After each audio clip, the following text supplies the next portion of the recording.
একটি আঞ্চলিক ভাষার কবিতা ভগবান হে দয়াময়দের লেখা। কণ্ঠে ধারণ করছেন সুলগ্না মিত্র।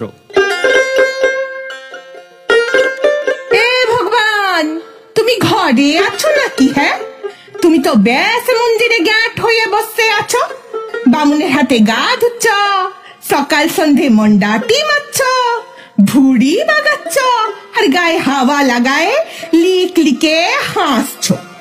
এদিকে আমরা যে দাঁতলি করছি তুমি দেখতে পাচ্ছ নাই?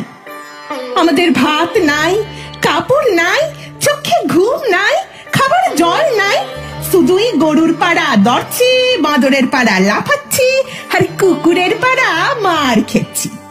আর তোমার মুখটার গোড়াতে যখন সবাই ফুটি করছে, মানুষ পুড়াচ্ছে, বোমা ফুটাচ্ছে, তখন তোমার গেদ্দে মুজা লাগছে লাই, তখন তুমি কিছু বলো? হ্যাঁ, তুমি মাইরি বেশ লোক বটো, তোমাকে আমি ভালো লোক বলেই জানতাম। হে এখন দেখছি না, তুমি হচ্ছ গা তেল মারা পাট্টি।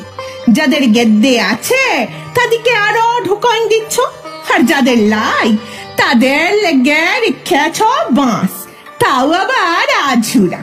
আর বড় লোক দেখলেই তার ঘরে গুড় গুড়ায় ঢুকিয়ে দিচ্ছ, টাইমলেও তখন লইছ না। রেগো না হে ভগবান, রেগো না। সত্য কোথা বড় করক লাগে জানি, সইতে যদি লাগবে পালাও এখান থেকে।